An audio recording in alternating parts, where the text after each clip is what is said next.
Welcome to another exciting episode of Carving the Divine TV. My name is Yujiro Seki. I'm the director, writer, and the producer of the documentary Carving the Divine.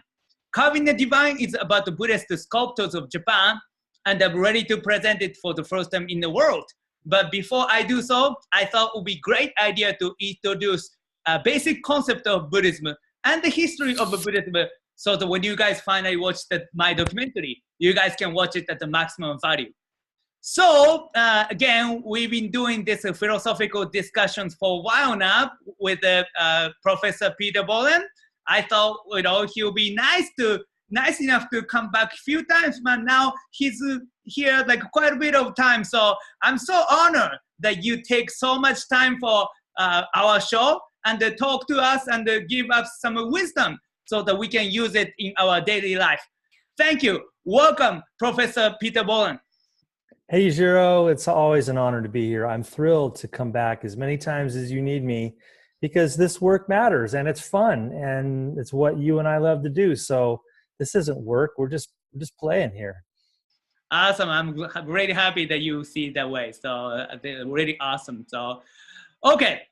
Today, I'm going to talk about something big again, big idea that, drove our scholar Michael crazy all the time because I asked him to answer such a big idea 5 to 10 minutes. Only courageous people can take that task. But yes, I hear all the time in Buddhism and Hinduism as well, Dharma.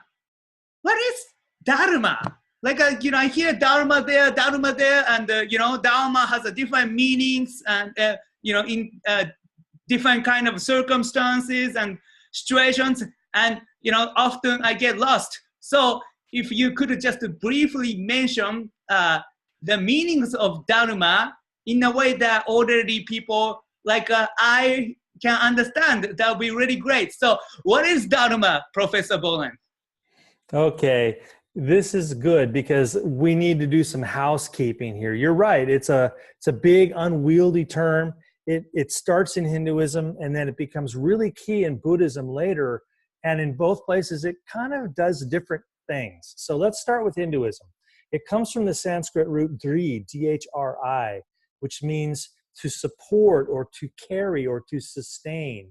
So Dharma originally out of the Upanishads means the way that reality supports everything in reality. So for example, I don't make the air that I breathe or the water that I drink or the sunlight that causes the plants to grow, that makes food, and I didn't invent this technology, and so on and so on and so on.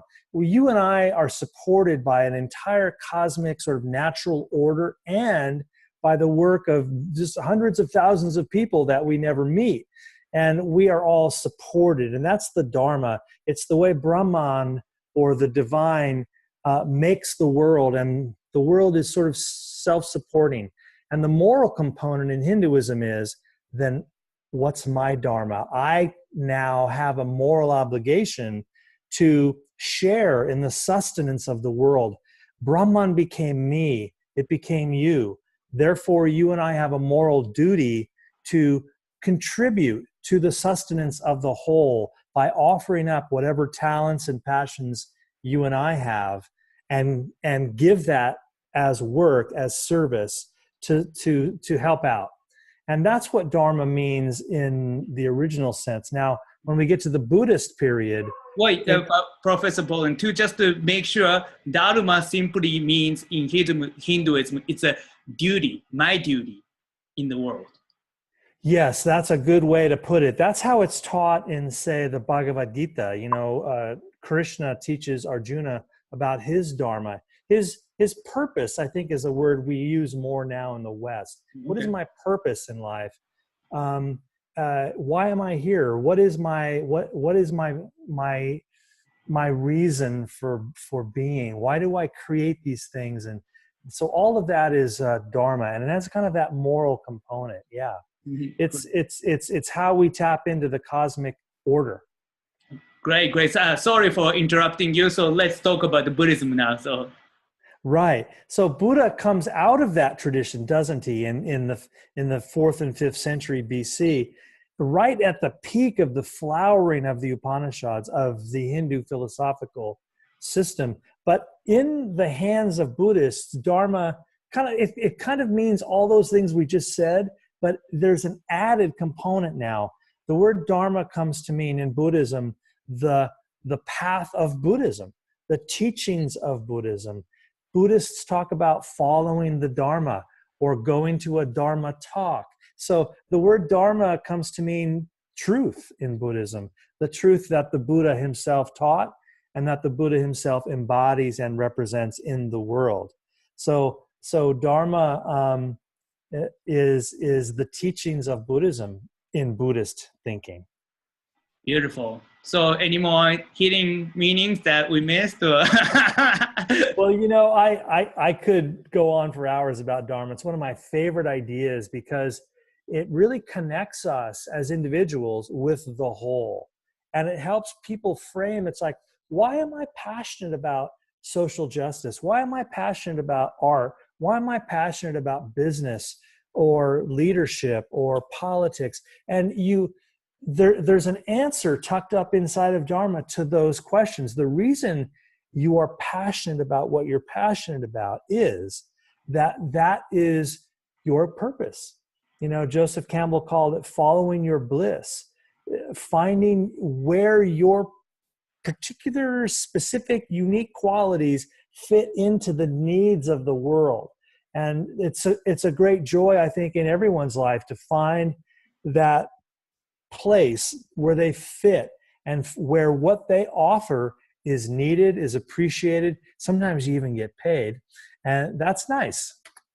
Yeah, that's great. That's great. So to me, Dharma in Hinduism makes more sense than Buddhism at this point, because if I'm following in the path of Buddha, then it is to me hard to imagine this is my purpose or like my duty. It's more like I'm following like what Buddha thinks it's right, or maybe I'm like being a little confused here. So please.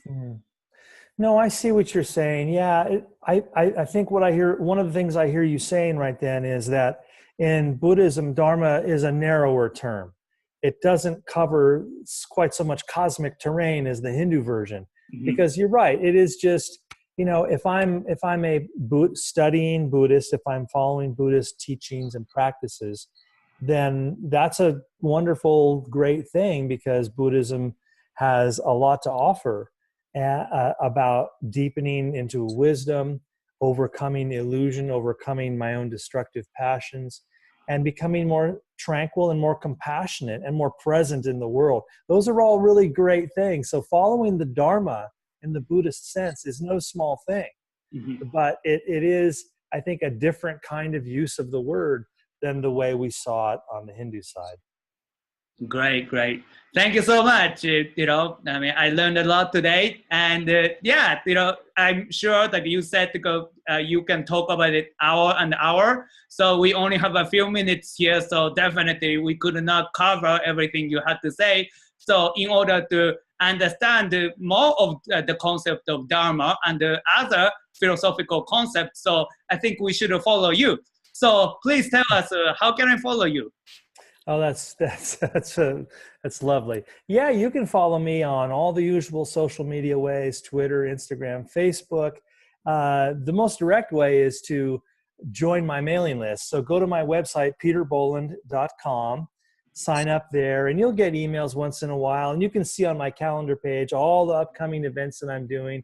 I'm doing a really exciting one-day retreat at the Chopra Center in September.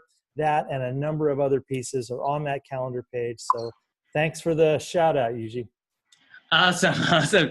Thank you. So if you think this information is useful, make sure to follow me on Twitter, Instagram, and like me on my Facebook, and you subscribe this email channel. YouTube channel. And subscribe by email. So I have so many things going on. So sometimes I get confused, but I'm here to provide you guys the maximum value. And I'm not asking any time for it. So what do you gotta lose? Let's just have fun. That's how we do it in the 21st century.